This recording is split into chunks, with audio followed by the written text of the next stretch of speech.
Bob. I read my pages that I was supposed to read, but they bummed me so out that I couldn't read them on the air. I didn't want to, I said I was busy, but I couldn't read it. I mean, you read Fate of the Earth twice, forget it.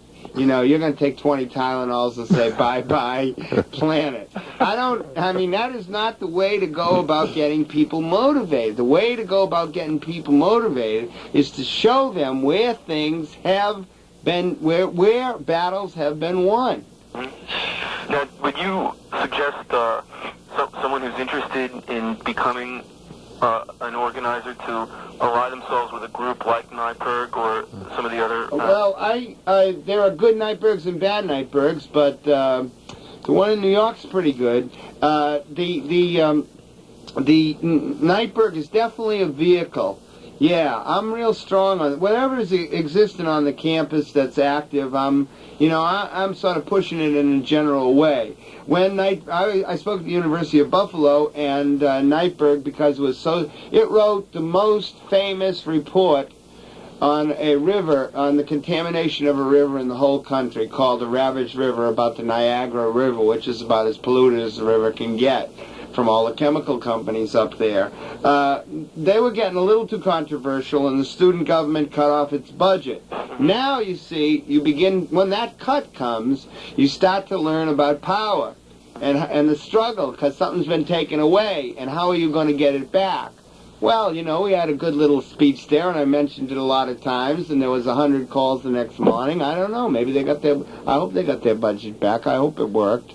That would be a good use of my power and influence. There seem to be so many citizen action groups all over the country. 90% of them don't know what they're doing. They're citizen inaction groups. It's just like bingo. It's like going to a mahjong game or something. It doesn't mean anything. So they're all getting in hot tubs.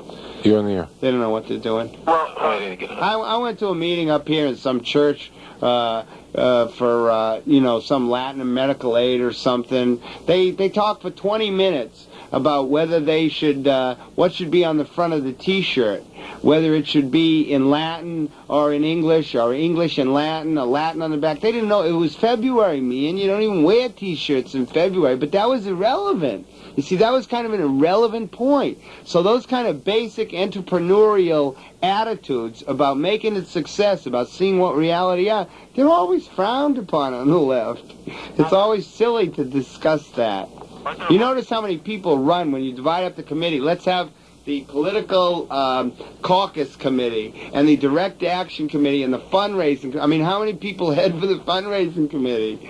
I mean, no one.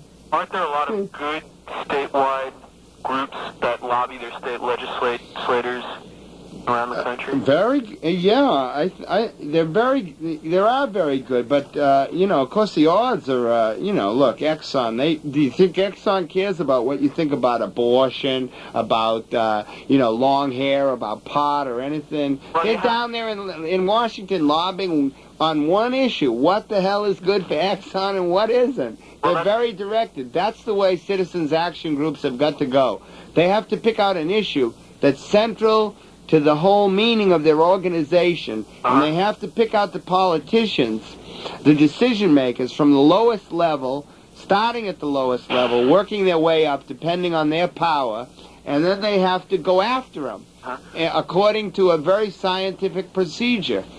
That is, not the ones that are most arrogant, but the ones that are the most vulnerable. Right. And then let them know, we kicked you out because of acid rain. We kicked you out because of your position on nuclear power. We kicked you out because of your position on the nuclear freeze.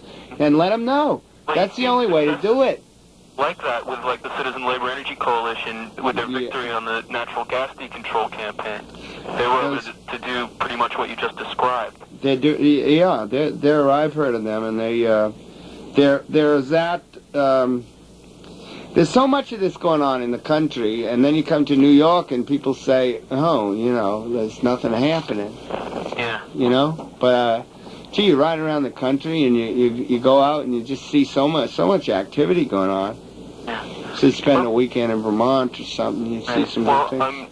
I'm really very glad to get get this opportunity to talk to you. Okay, let's have the next one. Thank you, and leave $10 on the stand as you You're on the leave air. the office. Thank you. The question is not one of working inside or outside the system, because no one has defined what the system is sufficiently to my understanding. The system is a semi-permeable membrane. We're always inside and outside. It's a question, really. I had this debate at Harvard with a representative about civil disobedience. Who was the person you debated? He has sort of an Israeli name, Avri something. But he came from Brookline, which is halfway to Israel anyway. But I had just come from a tour of David Thoreau's house, and it was interesting that Thoreau's house, the tour was that he loved fishes and birds and, flowers. They didn't mention the fact that he'd gone to prison, protesting an illegal Mexican-American war and slavery. That had got completely wiped out, much to the extent that Martin Luther King's going outside the system has gotten wiped out when we celebrate Martin Luther King Day next January. You get the feeling that he never went to jail. He just did it by praying or wishing or something like that. Or by hanging out with kids. Hanging out with the Kennedys. Right. So the question is not inside or outside the system. The question is one of, does this fit the American experience? Does this action fit in with the American experience? I think and working outside the system or civil disobedience, or even worse, the kind of stuff that you do or did with the old Pisces, that is part of the American experience. So that's cool. Listen, that is part of the American culture, and quote unquote working outside or within the system is all part of the American experience. Yes, Look at the Apple. as opposed to the European experience, I would say. What?